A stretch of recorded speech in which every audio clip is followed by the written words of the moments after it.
Namaste, my name is Edine Karston. I'm a medical student from Maastricht University in the Netherlands, and I've been at Dhulikhel Hospital for my internship for 8 weeks now.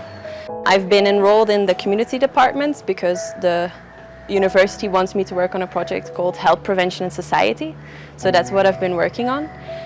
The first 4 weeks I was stationed in the ER. So I managed to do a lot of fun things as well, like see Chitwan, Kathmandu, Pokhara, do the tourist highlights for the journey.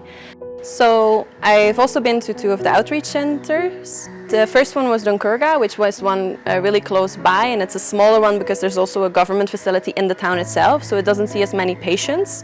But I was lucky to be there with Manisha from the community department, and she was giving menstruation education in one of the high schools there, which was really fun to see, and also that gave me the idea for my project itself.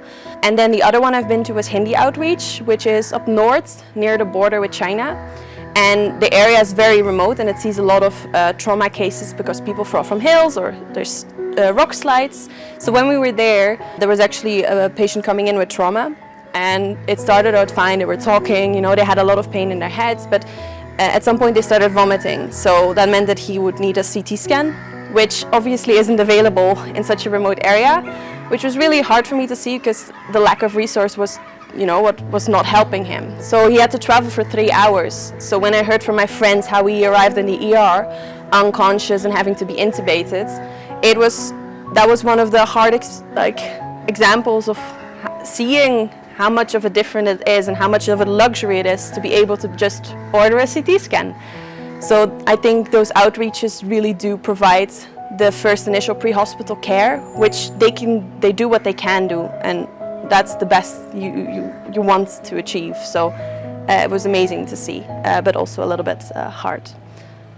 So I've made a curriculum about stroke in hopes that it can be used by the people in the community departments to teach people the Be Fast method, and hopefully make people come in with stroke symptoms faster, because that's what I saw in the ER, that it sometimes takes days before they come in, which obviously is not having the best results for the patients.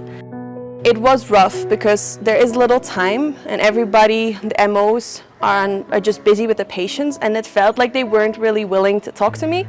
So it would have been really nice if someone would have just been like, hey, you can just shadow me for today. Luckily for me, the paramedics were really helpful. Honestly, they are the blessing that I had. Their English was really good, and they were actually willing to talk to me and help me out with figuring out what I could do and be like, hey, place an AV, because we know you can do that. As for the community department, I noticed that their English was way better, so it was easier for them to talk to me, which made me feel a little bit more at home. But it's way less clinical, so seeing actually how the health system works is very hard in the community departments. It's been a really big experience, but I think I managed quite well, and right now I got back as feedback from some people that I really did adapt, and I really did try and blend with the culture and how it's done here. So for that I'm really proud of myself, and also just the experience on its own.